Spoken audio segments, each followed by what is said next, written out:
fact, money is a motivator at work, but in a slightly strange way. If you don't pay people enough, they won't be motivated. What's curious about, there's another paradox here, which is that the best use of money as a motivator is to pay people enough to take the issue of money off the table. Pay people enough so that they're not thinking about money and they're thinking about the work. Now, once you do that, it turns out there are 3 factors that the science shows lead to better performance, not to mention personal satisfaction.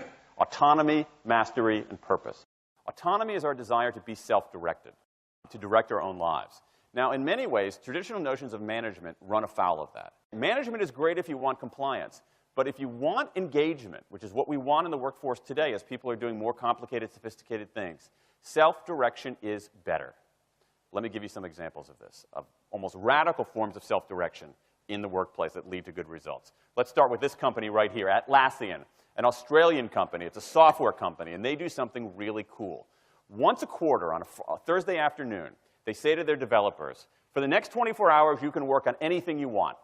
You can work on it the way you want. You can work on it with whomever you want. All we ask is that you show the results to the company at the end of those 24 hours in this fun kind of meeting, not a star chamber session, but this fun meeting with beer and cake and fun and other things like that. It turns out that that one day of pure, undiluted autonomy has led to a whole array of fixes for existing software, a whole array of ideas for new products that otherwise had never emerged.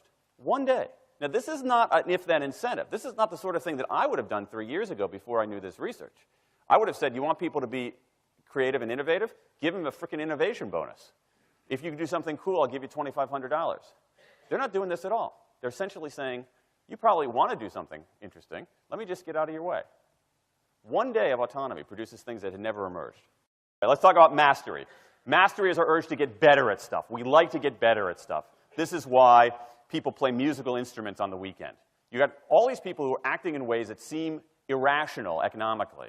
They play musical instruments on weekends. Why? It's not going to get them a mate. It's not going to make them any money. Why are they doing it? Because it's fun, because you get better at it, and that's satisfying. Go back in time a little bit. I imagine this if I went to my first economics professor, a woman named Mary Alice Schulman. And I went to her in 1983 and said, Professor Schulman, can I talk to you after class for a moment? Yeah. I got this inkling. I got this idea for a business model. I just want to run it past you. Here's how it would work. You get a bunch of people around the world who are doing highly skilled work, but they're willing to do it for free and volunteer their time, 20, sometimes 30 hours a week. Okay, she's looking at you somewhat skeptically there. Oh, but I'm not done. And then what they create, they give it away rather than sell it. It's going to be huge. I mean, she truly would have thought I was insane. Okay, it seemed to fly in the face of so many things. But what do you have? You have Linux powering 1 out of 4 corporate servers in Fortune 500 companies, Apache powering more than the majority of web servers, Wikipedia. What's going on? Why are people doing this? Why are these people, many of whom are technically sophisticated, highly skilled people who have jobs? Okay? They have jobs. They're working at jobs for pay, doing sophisticated technological work. And yet, during their limited discretionary time, they do equally, if not more, technically sophisticated work, not for their employer, but for someone else for free. That's a strange economic behavior. Economists who look into it, why are they doing this? It's overwhelmingly clear. Challenge and mastery, along with making a contribution. That's it.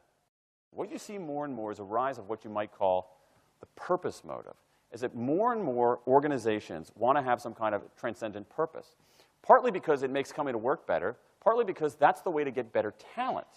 And what we're seeing now is, in some ways, when the profit motive becomes unmoored from the purpose motive, bad things happen. Bad things ethically sometimes, but also bad things just like not good stuff, like crappy products, like lame services, like uninspiring places to work.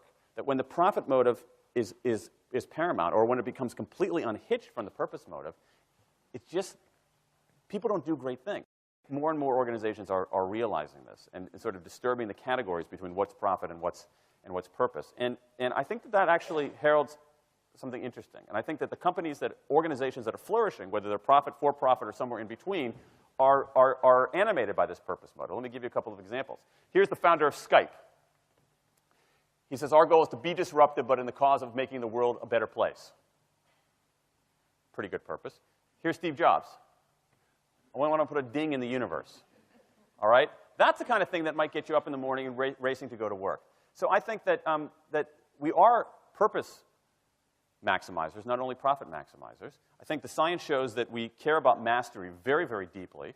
And the science shows that we want to be self-directed. And I think that the big takeaway here is that if we start treating people like people and not assuming that they're simply horses, you know, slower, smaller, better-smelling horses, if we get past this kind of ideology of carrots and sticks and look at the science, I think we can actually build organizations and work lives that make us better off, but I also think they have the promise to make our world just a little bit better.